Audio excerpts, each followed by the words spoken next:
Alléluia, que quelqu'un acclame le Seigneur ce matin, gloire à Dieu. Que quelqu'un acclame le Seigneur. Vous pouvez vous rasseoir dans la présence merveilleuse du Seigneur. Merci beaucoup. Merci les chants, merci les porteurs de réveil, merci Audrey pour ce magnifique temps de louange. Gloire au Seigneur. On va passer des bons moments dans la présence de Dieu ce matin. Dites Amen 2 fois. Gloire à notre Dieu. Ça va être génial, ça va être formidable. Amen. Je vais commencer une série d'enseignements appelés les portes du temps ou les mystères du temps. Ok?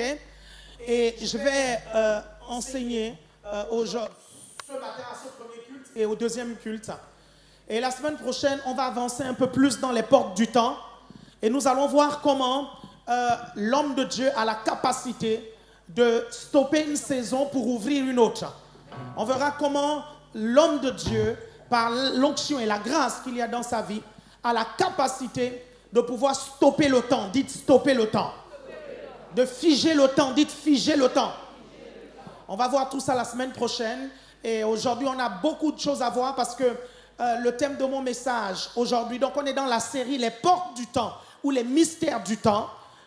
Mais aujourd'hui, nous allons voir, le titre de mon message aujourd'hui, c'est les 8 meilleures façons de perdre son temps.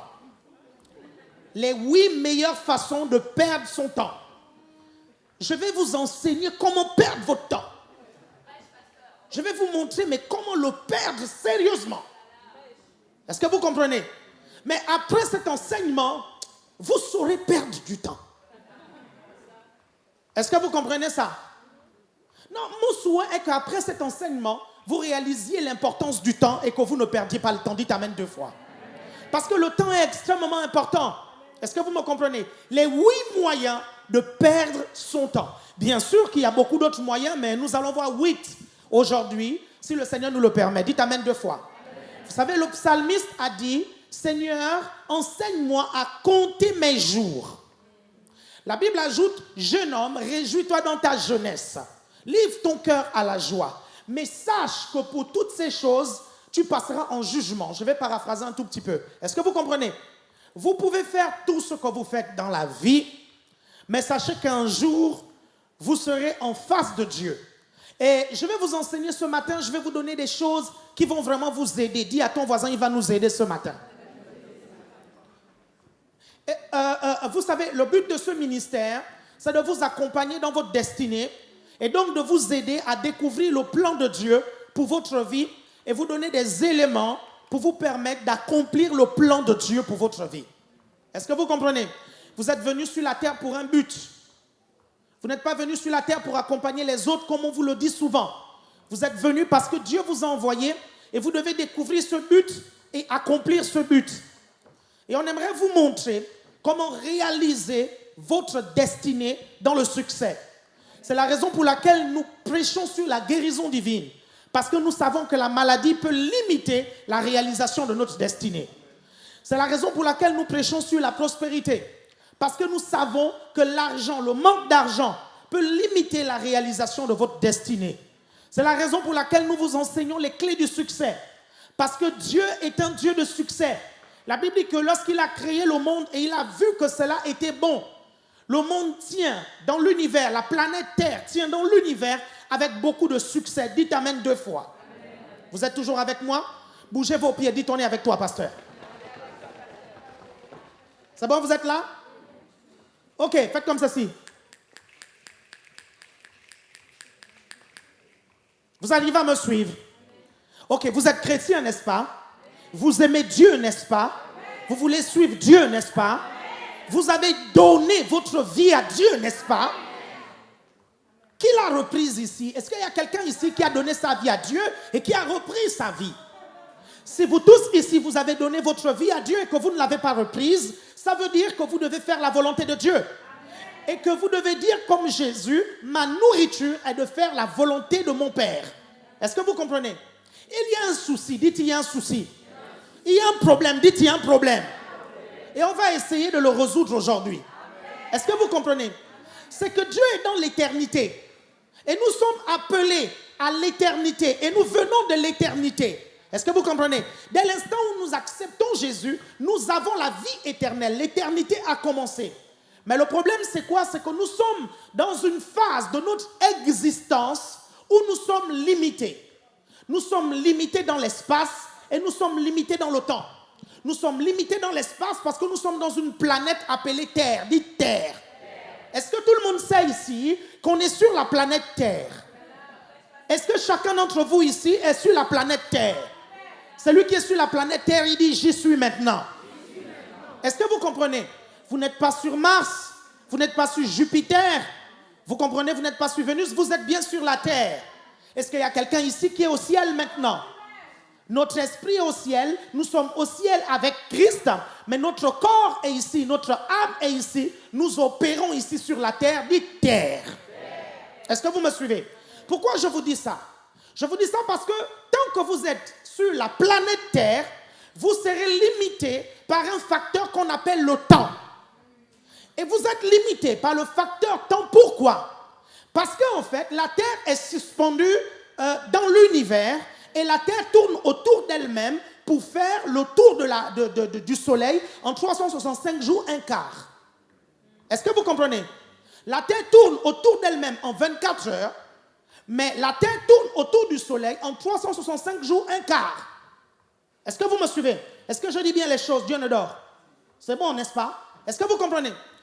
À cause de cette révolution terrestre, il y a une notion qui a vu le jour appelée le temps. Dites le temps. Et en tant que chrétien, en réalisant votre destinée, vous devez réaliser 3 facteurs sur le temps. Le premier facteur sur le temps que vous devez réaliser, c'est que le temps est limité. C'est que quand la Terre a fait le tour sur elle-même, un jour est déjà passé. Quand la Terre a fait un tour autour du Soleil, une année est déjà passée. Est-ce que vous comprenez? Vous arrivez à comprendre ça? Le temps est limité. Le deuxième facteur, en réalisant votre destinée, vous devez comprendre, réaliser, assimiler. Vous comprenez que parce que le temps est limité, il est donc rare. Parce qu'il est rare, il a de la valeur. Est-ce que vous comprenez ça? Est-ce que vous arrivez à comprendre? Il a de la valeur. Si vous ne comprenez pas que le temps a de la valeur, vous ne traiterez pas le temps de la bonne façon. Donc, deuxième facteur, le temps a de la valeur. Troisième facteur à retenir sur le temps, c'est qu'en fait, le temps vécu ne se revit pas. Est-ce que vous arrivez à me suivre? Suivez-moi attentivement. Le temps vécu ne se revit pas. Vous pouvez revivre les mêmes événements, dans les mêmes circonstances, avec les mêmes personnes, mais ce ne sera pas au même temps T. Ne l'oubliez jamais. Est-ce que vous comprenez ça? Vous allez revivre les mêmes choses avec les mêmes personnes, parfois même au même endroit géographique, mais vous ne revivrez jamais les mêmes événements à la même période. Même si c'était le 17 août, vous comprenez? Vous n'aurez jamais 2 fois le 17 août 2017 à 20h. Vous n'aurez jamais 2 fois cette chose-là. Vous êtes toujours avec moi? Ça, les chrétiens l'ignorent. Les chrétiens vivent sur la terre comme s'ils avaient toute l'éternité sur la terre. Il y a un temps limité sur la terre. Dieu vous a envoyé sur la terre pour un temps limité. Vous êtes de passage sur la terre. C'est la raison pour laquelle David a dit « Enseigne-moi à compter mes jours. Apprends-moi à réaliser que le temps passe. Apprends-moi à faire le bilan de ma journée. » Est-ce que quand vous dormez le soir, vous faites le bilan de votre journée? Parce que vous savez, le succès se mesure dans les différentes étapes de la vie. Le succès se mesure d'abord dans la journée. Avant de dormir, est-ce que tu fais le bilan de ta journée? Très peu font le bilan de leur journée avant de dormir. En principe, avant de dormir, vous devez remercier le Seigneur pour la journée et faire le bilan de votre journée. Et être devant la réalité selon laquelle votre journée a été productive ou pas. Si vous n'avez pas été efficace dans la journée, retenez-le et le lendemain, faites mieux qu'avant. Est-ce que vous comprenez? Parce que le succès se mesure par jour, par semaine, par mois et par année. Bien-aimés, la série d'échecs par jour, la série d'improductivité, vous comprenez? Que vous accumulez jour après jour, ça fera une année d'improductivité. C'est comme ça que les gens se retrouvent à tourner en rond. Ils tournent tellement en rond, ils n'avancent pas dans la vie, on leur prêche des messages, on leur impose les mains jusqu'à ce que les perruques tombent. Vous suivez? Mais ils ne changent pas, ils sont les mêmes hier, aujourd'hui et éternellement. Ils ne comprennent pas qu'il faut qu'ils changent des habitudes. Et ces habitudes-là, vous devez les changer en fonction des portes du temps. Dites les portes du temps. Vous devez comprendre que le temps a des portes. Les portes des secondes, ce sont les tierces. Les portes des minutes, ce sont les secondes. Les portes des heures, ce sont les minutes. Les portes des jours, ce sont les heures. Vous comprenez? Et les portes des jours, non, les portes des jours, ce sont les... Oui, hein? Oui, non, les portes des veilles, ce sont les heures. Et les portes des jours, ce sont les veilles. Est-ce que vous comprenez? Parce qu'entre l'heure et le jour, il y a ce qu'on appelle les veilles. Est-ce que vous comprenez? C'est pour ça que dans la Bible, vous allez voir cette notion de veille, en fait. Et les portes des semaines, ce sont les jours. Et les portes des mois, ce sont les semaines. Les portes des années, ce sont les mois. Est-ce que vous comprenez? Vous arrivez à me suivre? Et les portes des générations, ce sont les années. Est-ce que vous arrivez à comprendre ça? Et bien avant déjà, il y a les décennies. Est-ce que vous arrivez à me suivre? Donc à chaque fois qu'une seconde passe, vous êtes en train d'entrer dans une porte du temps. Vous êtes en train d'évoluer. Et bien aimé, à chaque fois qu'une seconde passe, tu vieillis. Dis à ton voisin, tu vieillis. À chaque fois qu'une seconde passe, tu te rapproches un peu plus du jour de ta mort. À chaque fois qu'une seconde passe, tu te rapproches un peu plus du jour où tu vas rencontrer ton Sauveur. La Bible dit, prépare-toi à la rencontre de ton Dieu. Vous comprenez? Ce jour-là, bien-aimé, oui, tu vas vieillir. Ça, c'est le pasteur Mimi qui va vieillir comme ça. Et ça, c'est qui? Ça, c'est qui va vieillir comme ça? Vous allez vieillir. Un jour, vous aurez ça. Est-ce que vous comprenez? Vous voulez vivre 110 ans, 120 ans, peut-être que ce sera ça que vous aurez. Et le temps passe. À chaque fois que les minutes passent, mes chers frères et sœurs, vous vous rapprochez de ce que vous voyez sur l'écran. Est-ce que vous comprenez? Et vous n'aurez pas la même force. La force que vous avez maintenant, vous n'aurez pas la même à 70 ans. Vous n'aurez pas la même à 80. Vous n'aurez pas du tout la même un peu plus. Est-ce que vous comprenez? Plus vous avancez, comprenez que c'est important de réaliser un peu plus le temps. Amen. Et beaucoup pensent que parce qu'une seconde est petite, ça veut dire qu'elle n'est pas importante. Une seconde est extrêmement importante et je vais vous le démontrer par la vidéo qu'ils vont vous montrer là. Une seconde est extrêmement importante. Même une tierce, même une centième de seconde est importante. Demandez à Usain Bolt. Demandez à Usain Bolt. Est-ce que vous voyez cette course? Qui a suivi cette course-là? Vous avez suivi, ça s'est passé la semaine dernière. Hein? Ceux qui n'ont pas suivi ça, on sait que vous êtes... Ah non, nous ici, on est encore sur la terre. Hein? Donc on réalise le temps. Les autres, je ne sais pas où est-ce qu'ils sont en fait, mais c'est les championnats du monde d'athlétisme. Est-ce que vous comprenez? Et si vous regardez cette course, il y a 2 leçons que nous apprenons. La première leçon, c'est quoi? C'est que les premiers seront les derniers. Ce n'est pas parce que tu as été premier tout le temps en fait, que tu seras premier la prochaine fois. Tu dois te maintenir. Tu dois te discipliner. Tu dois continuer à travailler. Vous comprenez? La deuxième leçon, c'est que tu vieillis. Après cette course, vous savez ce qu'Usain Bolt a dit? Usain Bolt a dit que j'ai su que c'était le moment d'arrêter. Est-ce que vous comprenez? Il dit quand mon corps commence à faire mal, j'ai su que c'était le moment d'arrêter. Est-ce que vous comprenez? Si vous ne réalisez pas qu'une seconde, c'est important, j'aimerais que vous puissiez voir un peu les scores de ces 3 personnes qui sont passées. 3 personnes, vous allez voir. Déjà, Gatlin, 9 secondes, 92 centièmes. Christian Coleman, 9 secondes, 94 centièmes de seconde. Usain Bolt, 9 secondes, 95 centièmes. En fait, les 3 ont fait 9 secondes. Les 3 ont fait 9 secondes. Mais bien aimé, je ne sais pas si vous réalisez que ça s'est joué en centièmes de seconde. Le championnat du monde, l'argent, les millions, la gloire, les médias, tout ça, ça s'est joué en centièmes de seconde, pas en seconde. Certains d'entre vous, vous ne réalisez pas que les centièmes de seconde que vous êtes en train de tourner vont déterminer votre succès dans la vie ou pas. Vous ne réalisez pas. Parce que vous pensez que c'est petit, une centième de seconde, alors que ça a de la valeur. Est-ce que vous comprenez? Quand on arrive à la minute, vous ne comprenez pas. Vous savez, on gaspille. Nous, les chrétiens, on gaspille tellement le temps qu'on pense qu'une minute, c'est pas long. Si vous pensez qu'une minute, c'est pas long, essayez de faire l'exercice qu'ils vont montrer là. En 1 minute, essayez de faire. Faites la planche en 1 minute. Faites la planche. Vous allez voir l'exercice là. Celui-là. Faites ça. Faites cet exercice-là pendant 1 minute. Si vous ne trouvez pas qu'1 minute, c'est long, venez me voir. Testez à la fin du culte. Allez faire ça. Retenez bien. Hein? Retenez bien l'image. Faites-le. Vous allez réaliser la valeur d'1 minute. Vous verrez qu'1 minute, c'est véritablement long. Le problème, c'est que nous, les chrétiens, on vit ici sur la terre, en fait, comme si le temps, c'est important. Et quand les anglophones disent « time is money », nous ne le réalisons pas. Hein? Nous faisons les choses. En fait, on consacre notre temps. 1 heure, c'est extrêmement important. Demandez au bachelier. Demandez. Quand on te donne une dissertation de 4 heures à faire, et qu'en 4 heures, tu n'as pas pu finir la dissertation, est-ce que vous comprenez?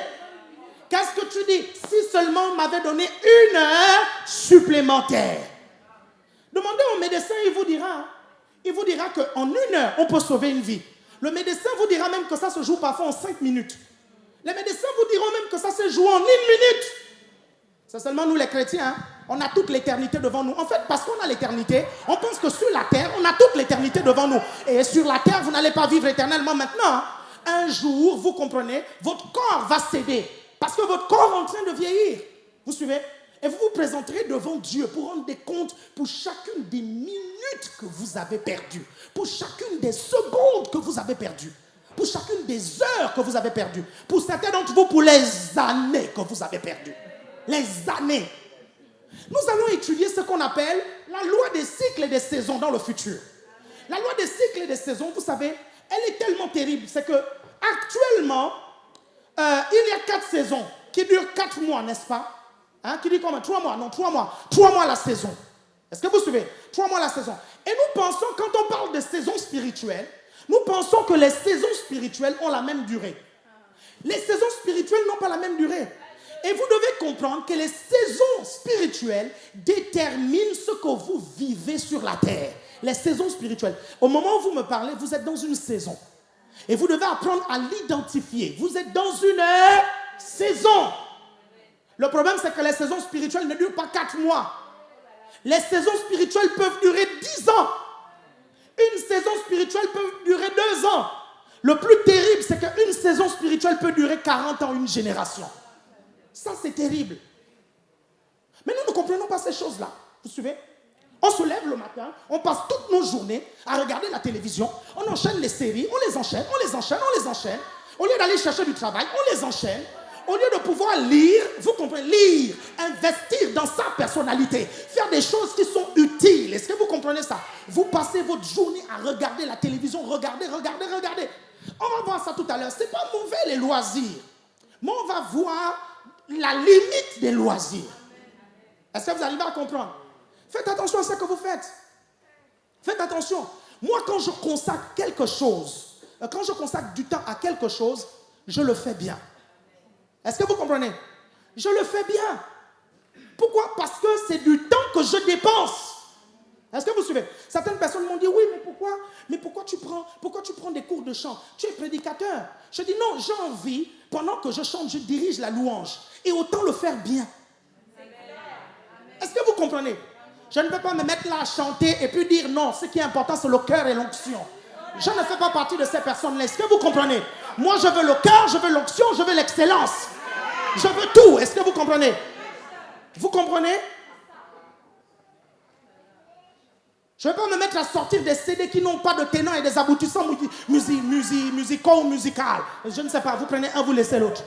Est-ce que vous me comprenez? Parce que je suis prédicateur et je viens vociférer quelques notes. Est-ce que vous suivez? Et je dis que je vais sortir un CD. Je ne fais pas partie de cette race-là. Si je fais la musique, je la fais bien. Si je prêche bien. Si je prends une salle, je la redesign. Est-ce que vous comprenez? Je vais faire les choses bien. Pourquoi? Je n'ai pas de temps à perdre. Dis à ton voisin, il n'y a pas de temps à perdre. Si tu décides d'apprendre à jouer le piano, fais-le bien. Est-ce que tu comprends? Sèche pas les sessions. Sèche pas. Vous vous rendez compte qu'il y a des gens qui payent des cours et ils ne vont pas à ces cours qu'ils sont payés? Comment vous pouvez faire ça? Faites le bilan. L'argent, c'est important. Faites le bilan. Comment tu peux payer des cours et tu n'y vas pas? Juste à cause de la négligence. Juste à cause de la paresse. Est-ce que vous comprenez ça? Il y a un jour, vous savez, vous allez vous rendre compte de l'importance du temps les 20 dernières années de votre vie. Les 20 dernières.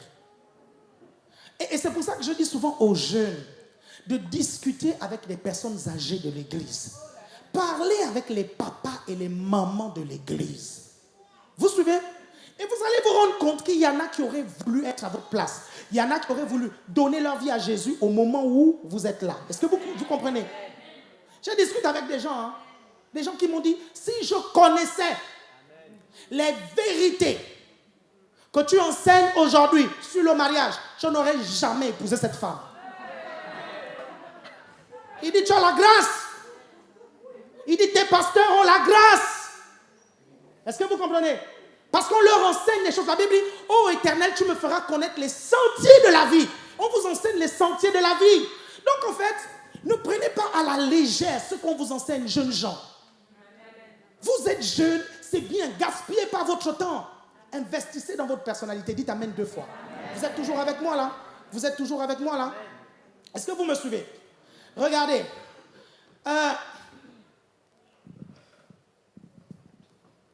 Avec le temps qu'on vous donne, organisez le temps en fonction des priorités. Le temps, on le gère. Et comment on le gère? En l'organisant. Et comment on l'organise? En déterminant les priorités. C'est quoi les priorités? C'est ce qui est très important pour ta vie. Pour certains, pour ta survie. Parce qu'il y en a qui vivent, d'autres survivent. Est-ce que vous suivez? Le problème, c'est que beaucoup ne savent même pas, ils ne connaissent pas les priorités. Hein. Ils ne savent pas. Leur relation avec Dieu, ils ne savent pas que c'est une priorité, que c'est important. La parole de Dieu, ils ne savent pas que c'est une priorité, que c'est important. Donc le jour où ils ont besoin de Dieu, ils prient, ils ont l'impression que Dieu est loin. Est-ce que vous comprenez? Pourquoi? Parce qu'ils n'ont jamais prié. Il dit, mais pourquoi quand je prie, j'ai l'impression que Dieu est loin? Non. Tu as tellement habitué, tu as été habitué à ressentir autre chose. Que tu ne ressens plus Dieu qui est là à présent, c'est-à-dire il est là en face de toi, tu ne le ressens parce que tu as été habitué, tu es trop sensible à autre chose, tu es sensible aux choses du monde, tu es sensible à la chair, tu es sensible aux informations qui se disent autour, tu es sensible aux critiques, tu es sensible à ce qu'on dit de quelqu'un, tu es plus sensible à ça. Est-ce que tu comprends? Quand quelqu'un à côté parle de quelqu'un, tu dis, il a fait quoi encore? Il a fait quoi? Est-ce que tu es sensible à ça? Tu n'es pas sensible à Dieu. Donc quand Dieu se révèle à toi, c'est tout à fait normal que tu ne ressentes pas sa présence. Est-ce que vous arrivez à comprendre ça? Vous focalisez sur l'essentiel. Et l'essentiel, c'est Dieu. C'est la raison pour laquelle nous vous demandons d'avoir constamment la conscience de la présence de Dieu dans votre vie. La conscience que Dieu est là et il vous suit partout. Est-ce que vous comprenez? Donc vous organisez ça en fonction de vos priorités. Et vous devez comprendre que être dans la volonté permissive de Dieu, c'est faire du hors-sujet dans la vie. Ça, vous devez comprendre ça. Être dans la volonté permissive de Dieu, c'est faire du hors-sujet dans la vie. Qui a déjà fait du hors-sujet? Moi, j'ai déjà fait du hors-sujet dans mes copies. Hein. HS, hors-sujet. Tu te présentes devant le trône de Dieu. Dieu te dit, tout ce que tu as fait, mais c'est bien, mais c'est parfait, mais c'est excellent. Mais ce n'est pas le sujet que j'ai demandé. Est-ce que vous vous rendez compte de ça? Est-ce que vous vous rendez compte à quel point c'est important de déterminer le plan parfait de Dieu pour notre vie? C'est la raison pour laquelle quand beaucoup d'entre nous sommes dans la volonté permissive de Dieu, il préfère nous reprendre. Parce que vivre longtemps comme ça dans la volonté permissive de Dieu nous rapproche un peu plus de l'enfer. Et donc, pour vous préserver de l'enfer, il vous prend plus tôt que prévu. C'est pour ça que certains meurent de façon prématurée. Et nous prions et nous sommes abattus. Et nous disons, oh Dieu, nous avons prié, pourquoi tu ne l'as pas ramené à la vie? Tu ne connais pas la vie de la personne. Tu ne connais pas le plan de Dieu de la personne. Tu ne sais pas ce que la personne a dit à Dieu. Peut-être que c'était mieux pour la personne que Dieu puisse la reprendre. Parce qu'elle est en train de bastonner un gros hors-sujet. Est-ce que vous comprenez ça? HS. Complètement à côté de la plaque. Est-ce que vous suivez? Il arrive là-bas, les anges l'entourent, lui. Mais qu'est-ce qui t'a pris? Quand tu t'es converti ce jour-là, on te chantait, tu peux naître de nouveau. Tu as clairement entendu Dieu te dire, qui t'appelle ça, mais pourquoi tu t'es détourné? Non, c'était quelqu'un à l'église qui m'avait dit que c'était machin, oh c'était dehors. Non, je regardais un jour une vidéo sur internet et puis on critiquait le pasteur Alain Patrick et puis j'ai commencé à mettre de côté tous les conseils que le pasteur Alain Patrick donne. Erreur monumentale. Monumentale. Ne l'oubliez jamais. L'onction de Dieu est excellente et parfaite dans la vie d'un vase, mais le vase est imparfait. Ce que vous regardez, c'est l'onction. Ce n'est pas le vase. Ce n'est pas l'imperfection du vase. Le vase peut même être brisé.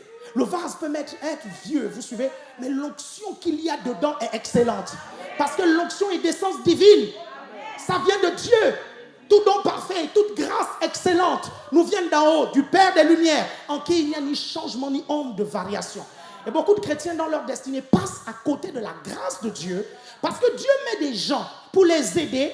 Mais à cause des erreurs et les imperfections de ces gens-là, vous refusez de pouvoir prendre de ces personnes parce qu'elles sont imparfaites. C'est vous qui ratez, ce n'est pas la personne. C'est vous qui ratez. Et vous n'allez pas dire que Dieu ne vous a pas donné. Hein? Il attend quoi? Il attend de la maturité. Est-ce que vous comprenez? Il attend de la maturité de votre part. Distinguez le don dans la vie de la personne. Amen. Je vais vous aider, vous savez. Je vais vous aider. Le plan de Dieu dans ta vie est lié à 4 choses. Je vais vous aider. Le plan de Dieu dans ta vie est lié à 4 choses. 4 choses. La première chose, la plus importante, la très importante, c'est le salut des âmes et la formation des disciples. Ça, c'est lié. Et je vais vous donner des versets bibliques. Le plan de Dieu dans ta vie est lié intimement d'abord au salut des âmes et à la formation des disciples. Sinon, Dieu t'aurait pris dès l'instant où tu as accepté le Seigneur. Tu es là parce qu'il y a des personnes qui n'ont jamais entendu parler de Jésus. Et ces personnes-là sont les gens qui sont autour de toi. Hein. Tes amis, hein. Ta famille, hein. Les gens au travail, hein. Le chauffeur de bus avec qui tu parles tout le temps. Hein. Oui, c'est lui qui t'avait dragué. Hein. Hein? Vous suivez? Ils n'ont jamais entendu parler de Jésus. Les personnes qui vous entourent. Tout plan, vous suivez? Tout plan qui se dit de Dieu doit être focalisé sur le salut des âmes. Amen. Si vous avez un plan et une vision et vous dites que ça vient de Dieu et qu'il n'y a pas un moyen là-dedans, une stratégie là-dedans pour sauver les âmes, mets ça à la poubelle. Tu es en train de faire un hors-sujet. Je te le dis, tu es en train de faire un... Peu importe, et je vais vous le démontrer, peu importe que tu sois ingénieur, que Dieu t'ait appelé à être ingénieur, que Dieu t'ait appelé à être médecin, que Dieu t'ait appelé à être footballeur, que Dieu t'ait appelé à être dessinateur, que Dieu t'ait appelé à être quelqu'un qui fait le ménage. Peu importe ce que Dieu te demande, que Dieu t'ait appelé à faire des œuvres sociales. Si Dieu t'appelle à faire ça, c'est parce qu'il a dit, allez, vous comprenez, et faites de toutes les ethnos, toutes les nations, tous les groupements de personnes, toutes les corporations, tous les corps de métier des disciples. C'est ça que ça veut dire ce mot nation. Le mot nation ne signifie pas pays. Hé, réveillez-vous. Le problème, c'est que beaucoup d'entre nous, nous n'étudions pas les mots. C'est pour ça que nous n'arrivons pas à les comprendre. Parce que généralement, le mot nation a été assimilé au pays. On se dit que la nation, c'est le pays. La nation, ce n'est pas le pays. Est-ce que vous arrivez à me comprendre? Est-ce que vous arrivez à me comprendre? La nation, ce n'est pas le pays. Il y a des territoires sur lesquels il n'y a pas de nation. Il y a des territoires sur lesquels des gens vivent. Par exemple, en Palestine, je vous ai dit. En Palestine, avant que la nation d'Israël ne s'installe, il y avait des groupes par-ci, par-là, en fait. Mais ce n'était pas une nation. Est-ce que vous arrivez à me suivre? Une nation, c'est un groupement de personnes avec une culture, une manière d'agir, une civilisation. C'est pour ça que la Bible dit, et vous, vous êtes une nation sainte, une race élue. Là où nous sommes la nation du royaume de Dieu. Est-ce que vous arrivez à me comprendre? Est-ce que vous me suivez? Vous êtes toujours avec moi là? Donc là où vous êtes, connecté au salut des âmes. Dis à ton voisin, ne dors pas, ne dors pas. Si ce n'est pas connecté, regardez, je vais vous donner des versets bibliques. Regardez, vous prenez déjà Daniel chapitre 12, verset 3. Daniel chapitre 12, verset 3. Daniel chapitre 12, verset 3. Daniel 12, 3. Ceux qui auront été intelligents brilleront comme la splendeur du ciel, et ceux qui auront enseigné la justice à la multitude brilleront comme les étoiles à toujours et à perpétuité. Ça, c'est Daniel, hein, des centaines d'années avant. Il va voir ce qui va se passer après. Comment est-ce que nous allons être récompensés? Est-ce que vous me suivez? Regardez, vous prenez maintenant 1 Corinthiens chapitre 15 du verset 39 au verset 41, et nous allons lire pour expliquer ce que Daniel a vu. 1 Corinthiens chapitre 15 du verset 39 au verset 41. Mes chers frères et sœurs, c'est important que ces choses que je vous enseigne là, sur la vie future, vous le sachiez, que vous le reteniez, que vous en soyez conscient, que tout ce que vous faites dans la vie, vous ayez ces informations dans un petit coin de votre petite tête. Faites avec moi. Et pour ceux qui ont des grosses têtes, vous mettez, il y a de la place, vous mettez. Parce que nous n'avons pas tous la même taille de tête. Amen. Alléluia. Il y en a qui ont des grosses têtes. Gloire à Dieu pour eux, ils peuvent mettre beaucoup de choses. Il y en a qui ont des petites têtes, ils sont obligés de trouver la place par-ci, par-là, ils sont peut-être plus futés. Regardez, toute chair n'est pas la même chair. Ok? C'est ce que j'ai dit, non? Il y en a qui ont les grosses têtes et d'autres des petites, non? Ok? Mais autre est la chair des hommes, autre celle des quadrupèdes, autre celle des oiseaux, autre celle des poissons. Il est en train de nous parler de la chair. Et comprenez-moi bien, il y a aussi des corps célestes et des corps terrestres. Ok? Mais autre est l'éclat des corps célestes. Il dit que les corps célestes, le corps que nous aurons devant, vous suivez, auront un éclat qui est différent du nôtre. Le nôtre là a un éclat quand on est très propre, quand on est bien maquillé, quand on est bien habillé, quand on est bien épilé, quand on est bien décoré et bien coiffé. Il y a un éclat, n'est-ce pas? Dites amen si vous êtes d'accord avec moi. Il y a un éclat, n'est-ce pas? Mais la Bible dit que les corps que nous aurons dans le futur auront aussi un éclat. Autre, c'est celui des corps terrestres. On continue, ok? Autre est l'éclat du... Regardez maintenant, il fait la comparaison. Autre est l'éclat du soleil, autre l'éclat de la lune et autre l'éclat des étoiles. Même une étoile diffère en éclat d'une autre étoile. Le mot étoile là vous dit quelque chose, n'est-ce pas? Dans Daniel chapitre 12, verset 3, on dit que ceux qui auront enseigné la justice à plusieurs brilleront comme des étoiles, n'est-ce pas? Il y a une comparaison entre l'éclat du corps céleste qu'on aura et l'éclat des étoiles, n'est-ce pas? Et ce verset nous dit qu'une étoile brillera plus qu'une autre ou une autre brillera moins. En d'autres termes, quand nous serons dans les cieux, nous n'aurons pas la même éclat, le même éclat. Est-ce que vous comprenez? Certains brilleront plus que d'autres. Est-ce que vous arrivez à comprendre ça? Ne dites pas, mais à quoi cela sert? Certains d'entre vous ici, vous êtes mieux habillés que d'autres. Est-ce que vous comprenez ça? Comprenez que la gloire est le vêtement que nous aurons dans le futur. Certains d'entre vous ici, vous êtes habillés à Barbès, mais il y en a qui sont habillés aux Champs-Élysées, ici présent. Vous suivez? Ici. Il y en a ce qu'ils portent, vous suivez? Ce n'est pas 50 €, hein. Ce qu'ils portent, c'est 200, 300, 400 €. Parfois, la chaussure qu'ils ont, c'est déjà le salaire de quelqu'un. Et ne l'en voulez pas. S'ils travaillent, il faut qu'ils méritent ça. Dites amen 2 fois. Ne l'en voulez pas. Ne le culpabilisez pas. Et mon frère, ma soeur, ne te culpabilise pas. Tu as travaillé, tu mérites cette chaussure de 1200 €.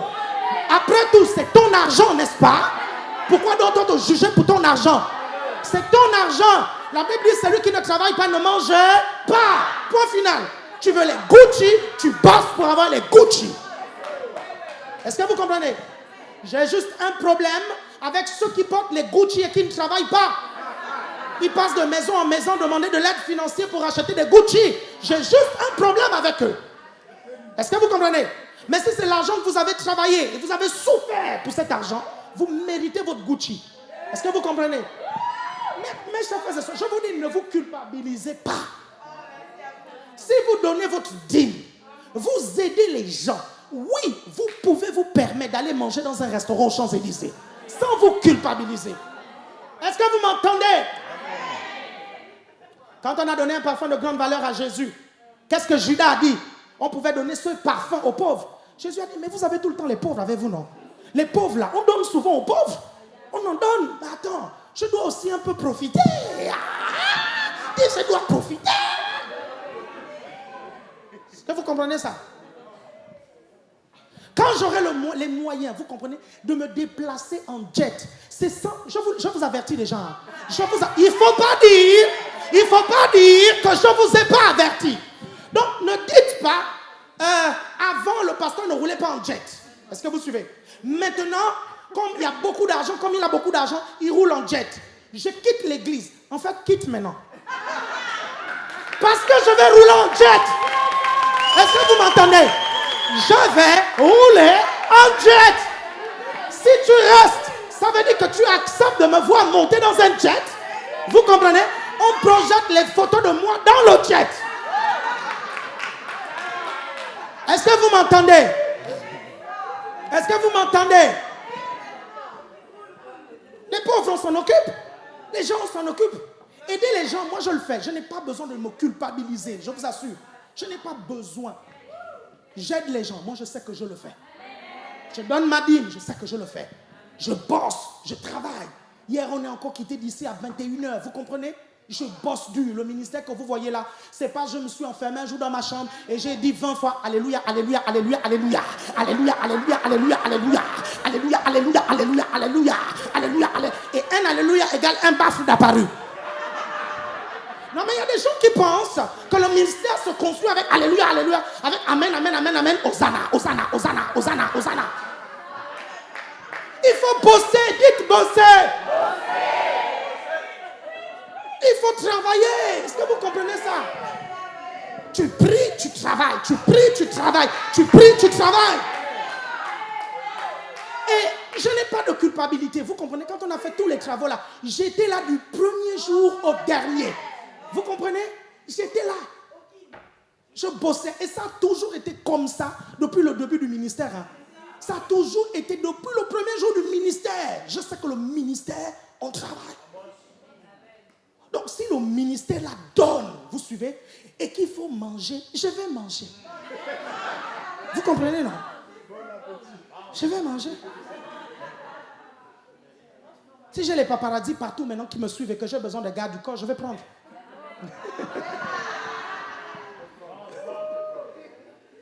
Faut pas dire que je ne vous ai pas averti. Hein. Je vous ai averti. Oh. Parce que moi, je suis un gars de terre. Oh.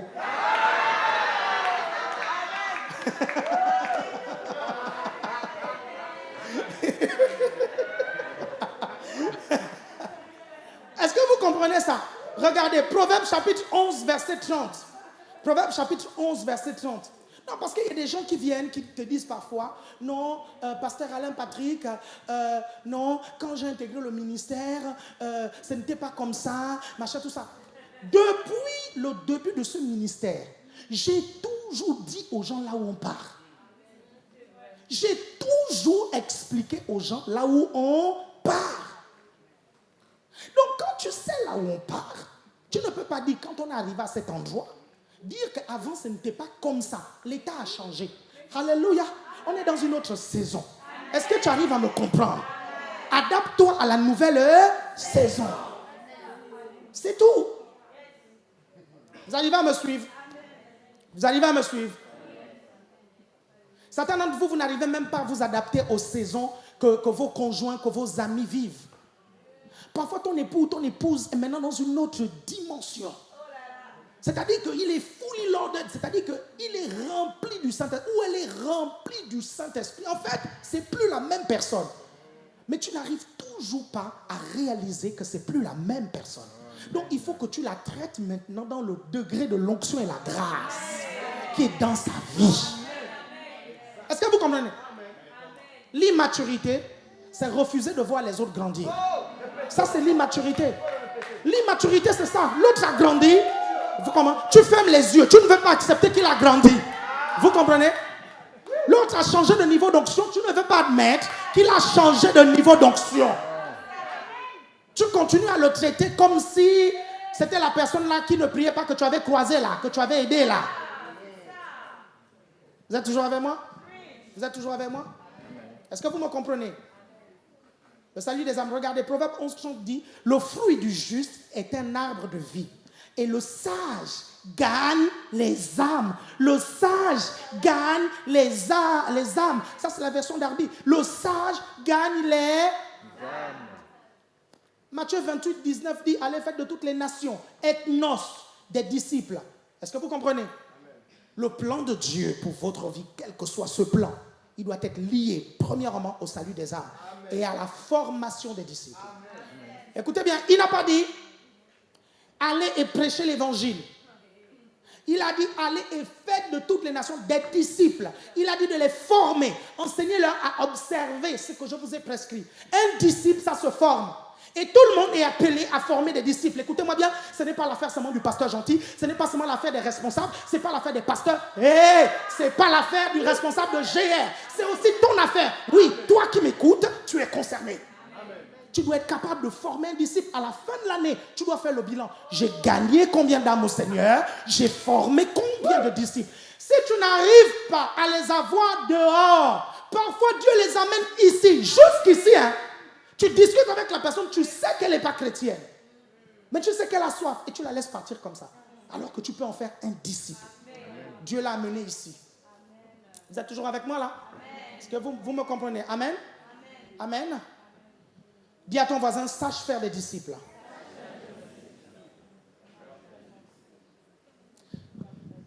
L'un des critères que nous avons rajouté et sur lequel nous allons être de plus en plus rigoureux. Vous suivez? Avant de nommer quelqu'un pasteur, c'est est-ce que la personne sait faire des disciples? Et il faut des preuves. Il faut des preuves.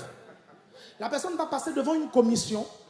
Et on lui dira de nous présenter 5 disciples qu'elle a formés et qui sont bien engagés à l'église. On ne demande pas beaucoup, on aurait pu demander 12. On aurait pu demander 12. Tu passes par la commission. Vous comprenez? 5 disciples. Tu nous montres. Parce que les gens apprécient bien le côté vedette du pasteur. Vous savez, nous prêchons l'évangile et nous rendons l'évangile simple. À un point où ceux qui sont assis pensent que c'est simple. Et à un point où ces personnes-là pensent que la prédication de l'évangile se limite juste à ça. Est-ce que vous comprenez? Alors qu'il y a bien plus. Il y a un travail que vous ne connaissez pas. Il y a les dessous de l'iceberg que vous ne voyez pas. Lorsque les gens t'appellent à 22, 23 heures pour résoudre des problèmes. Lorsque tu es au téléphone avec quelqu'un pendant des heures et que la personne ne veut pas comprendre une seule vérité que tu essaies de lui faire comprendre. Une seule. Et il faut que tu sois patient parce qu'un homme de Dieu est patient. Vous comprenez? Il faut que tu sois pédagogue parce qu'un homme de Dieu est pédagogique. Tu es obligé de formuler, de reformuler, de triformuler pour que la personne comprenne. Mais au bout de 3 heures, elle n'a toujours pas compris. Et quand au bout de 3 heures, elle te dit j'ai compris, le lendemain, elle te rappelle pour la même chose encore. C'est ça la formation des disciples. Vous pensez que la formation des disciples, c'est quoi? Non, pasteur, à chaque fois que je l'appelle, il refuse de venir, il me dit qu'il est occupé, oui, elle me dit qu'elle est occupée. Mais c'est ça la formation des disciples. Vous comprenez? C'est difficile. Parfois, à un moment donné, il faut faire anakazo. À un moment donné, il faut contraindre la personne à venir. Il faut insister. C'est le dernier opérateur téléphonique. Vous appelez 3 fois en 1 heure, juste pour vous retenir, pour les choses de la terre. Pourquoi toi, tu ne devrais pas appeler la personne pour la retenir, pour les choses du ciel? Je vous donne l'autorisation. Anakazo. Vous êtes avec moi? Deuxième chose, par rapport au plan de Dieu. Le plan de Dieu dans votre vie est toujours connecté à une église locale. C'est toujours connecté à une église locale. Pourquoi? Parce que les âmes se forment dans une église. C'est le meilleur environnement pour former une âme, pour qu'elle évolue dans une église. Si tu la mets dans un autre environnement, elle aura du mal à correctement se développer. Le meilleur endroit pour un élève d'évoluer, c'est à l'école. Est-ce que vous comprenez? Donc si toi-même, tu n'es pas régulier à l'église, c'est normal que l'âme que tu gagnes ne soit pas régulière à l'église. Tu perdras du temps, tu gagnes une âme, mais tu fais comme ces personnes-là qui mettent des bébés au monde et qui les abandonnent. Par-ci, par-là, ils les laissent. Spirituellement, vous l'amenez dans votre maison spirituelle, dans votre église. C'est insensé de gagner une âme et de l'amener dans une autre église. C'est comme si vous aviez honte de votre église. Je le redis. J'aime bien cette atmosphère glaciale. On dirait que c'est très intéressant. J'aime bien. Ça, c'est vraiment, c'est bien glacé et c'est bien. Je vais le redire parce qu'il faut que cette glace se brise. Hein? C'est dramatique, catastrophique. Vous comprenez? De pouvoir gagner une âme et de l'amener dans une autre église quand vous avez une église. Vous comprenez? Ça veut dire que vous avez honte de votre église. Et si vous avez honte de votre église, ça ne m'étonnerait pas. Vous là, vous êtes le genre avant honte de votre mère et de votre père. Vous étiez le genre à la maternelle, quand votre mère venait vous chercher, tu lui dis non maman, attends-moi de l'autre côté. Parce que tu as peur que tes copains et tes copines rigolent de ta mère ou de ton père. Est-ce que vous suivez? Non, je ne vais pas amener cette personne-là dans mon église parce qu'il y a trop de noirs.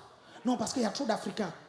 Parce que le pasteur là, il parle avec un fort accent, il risque de fuir. Parce que le pasteur là, il est un peu trop taquin et il risque de brusquer mon âme. Et puis vraiment, et parfois on a déjà des plans sur cette âme-là. On a déjà des plans. Je pense qu'il y en a qui ne voient pas où est-ce que je veux en venir. Savez-vous qu'il y a des évangélistes nuptiaux? Évangélistes nuptiaux. Des gens qui évangélisent pour amener la personne pour l'épouser. C'est pas mauvais, hein? C'est pas mauvais. C'est pas mauvais. Le problème, c'est qu'elle peut venir à l'église ou il peut venir à l'église et être intéressé. Elle peut venir à l'église et être intéressée par Dionodore.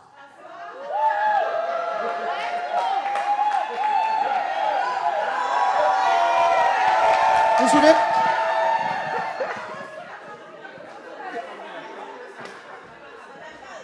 Ou tu l'amènes à l'église. Tu l'amènes à l'église. Il suffit que Dalia passe là avec la tablette du pasteur. C'est fini. chaos technique. Le gars jure. Il dit, maintenant là, moi, c'est cette fille-là.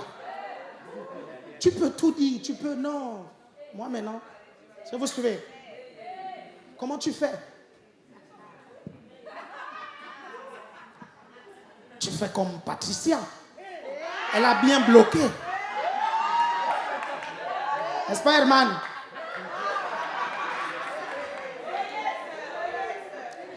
Converti, lavé par le sang de Jésus, baptisé du Saint-Esprit et impliqué à la sono, cadenassé pour le mariage.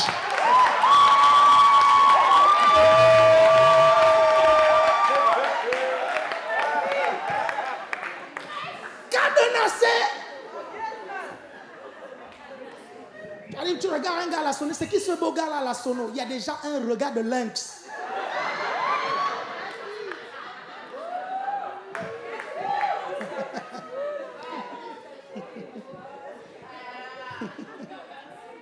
Le pasteur a dit que l'argent, ça se gagne, ça se gère et ça se protège. Un gars, ça se gagne, ça se gère, ça se protège.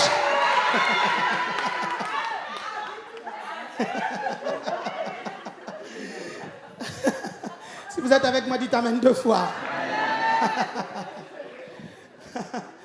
Deux dernières choses, et je vous laisse tranquille. Et au deuxième culte, on va attaquer les 8 façons de perdre son temps. Premièrement, la deuxième chose par rapport au plan de Dieu, c'est la spécificité de ce que Dieu t'a dit. La spécificité de ce que Dieu t'a dit. Vous savez, être dans le plan parfait de Dieu, ce n'est pas seulement être ministre de l'évangile à plein temps. Donc quand on parle du plan parfait de Dieu pour votre vie, il ne s'agit pas d'être à plein temps dans le ministère. Est-ce que vous comprenez? Être dans le plan parfait de Dieu pour votre vie, ça peut être que Dieu t'appelle à être ingénieur. Parce que Dieu, et quand tu choisis une entreprise, c'est Dieu qui te guide même dans l'entreprise. Parce que dans cette entreprise-là, il y a des personnes que tu dois gagner. Et quand la saison se termine pour cette entreprise, il ouvre des portes pour une autre entreprise, ou il ouvre des portes, vous comprenez, pour une promotion. Tu te déplaces d'un endroit et tu vas à un autre parce qu'il y a d'autres âmes là-bas à gagner. Est-ce que ça, vous me comprenez? Je suis en train de dire que le plan parfait de Dieu pour ta vie peut être que tu sois informaticien. Ça peut être ça. Est-ce que vous arrivez à comprendre? Et là-bas, tu peux gagner des âmes. Vous savez, quand Dieu vous introduit dans un environnement de travail, ce n'est pas seulement pour gagner des milliers d'euros, c'est pour gagner des âmes. Et Dieu ouvrira toujours des portes. Are you with me? Est-ce que vous me comprenez? Donc, vous découvrez le domaine dans lequel vous devez évoluer. Soit la médecine, ça peut être le football, le sport, ça peut être l'informatique, ça peut être les œuvres sociales. Dites amen 2 fois. C'est dans ce milieu que vous faites l'ethnos. À partir de ce moment, vous allez maintenant identifier la préparation et le plan d'action. Dites préparation et plan d'action.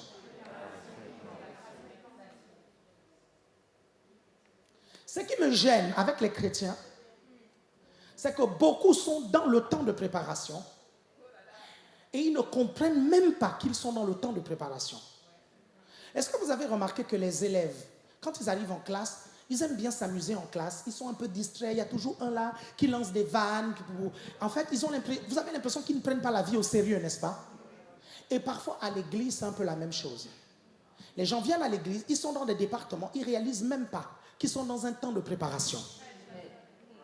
Ils ne comprennent pas en fait qu'ils sont dans un temps de préparation. Vous dites, mais temps de préparation, je chante. Ça va me servir à quoi? Là où je vais travailler l'informatique. Je ne viendrai pas un matin et je dirai, bon, à partir d'aujourd'hui, patron, je vais maintenant chanter des chansons et les autres vont travailler. Ou, patron, je viens avec ma guitare. Vous ne comprenez pas. Vous ne comprenez pas que quand vous êtes, par exemple, chez les chantres, un domaine qui n'a rien à voir avec l'informatique, vous suivez? Quand vous êtes là-bas, vous êtes confronté à des caractères, à des personnalités, à un leader qui vous donne des instructions. Et quand vous allez dans votre travail, si dans le département, vous savez supporter les autres, si dans le département, vous savez suivre un leader, au travail, ce ne sera pas compliqué de supporter les autres et de suivre un leader. Tant de formation à l'église. Au GR, on vous donne un GR. Vous dites, mais à quoi un GR va me servir? Ça va me servir à quoi? À un moment donné, vous avez un projet au travail et il vous faut exposer ce projet parce que l'entreprise doit vous allouer un budget. Il faut vous tenir devant des personnes, des inspecteurs pour présenter de façon éloquente votre projet, de façon claire. Comme au GR, tu présentes la parole de Dieu. Parce qu'au GR, tu es habitué à la prise de parole en public. Vous comprenez? Faire cette présentation-là, ce n'est que du pain. Est-ce que vous arrivez à me comprendre? Est-ce que vous arrivez à me comprendre? Le temps de formation. Et l'église est une période. Et on vous donne souvent, on vous donne les moments où on vous prépare. Et beaucoup n'arrivent pas à comprendre que non, là, je suis dans la période où on me prépare à entrer dans ma destinée. Alors, je prends les choses au sérieux. Alors, je viens à l'heure aux réunions. Alors, quand je suis aux réunions, je suis attentivement ce qu'on me dit. Si on me donne un exercice à faire à la maison, je vais faire cet exercice-là. Parce que ce que j'apprends maintenant va m'aider pour le futur. Quel que soit le domaine dans lequel je suis. Parce que beaucoup d'entre vous vous demandez, mais ce qu'on m'apprend, ça va me servir à quoi? On t'a appris à utiliser un compas. Est-ce qu'aujourd'hui, tu utilises encore le compas? Dites-moi, tu as seulement appris, n'est-ce pas? Est-ce que vous arrivez à me suivre? Vous êtes toujours avec moi? Ok? Ok, très bien. Il y a encore beaucoup de choses à voir sur le plan de Dieu, mais nous allons voir ça au deuxième culte. On va se lever. Gloire au Seigneur. Gloire au Seigneur. Acclamons le Seigneur. Gloire au Seigneur. Gloire à Dieu. Comme on vous l'a annoncé, le deuxième culte, comme c'est un long culte. So I will take my time. J'ai traduit en anglais, hein, traduction en français. Hein. Donc je vais prendre mon temps. Ok?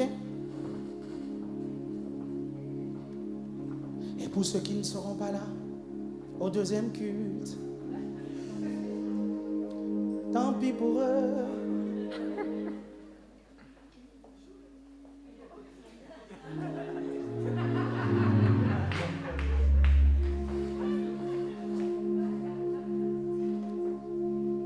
Il y a le replay.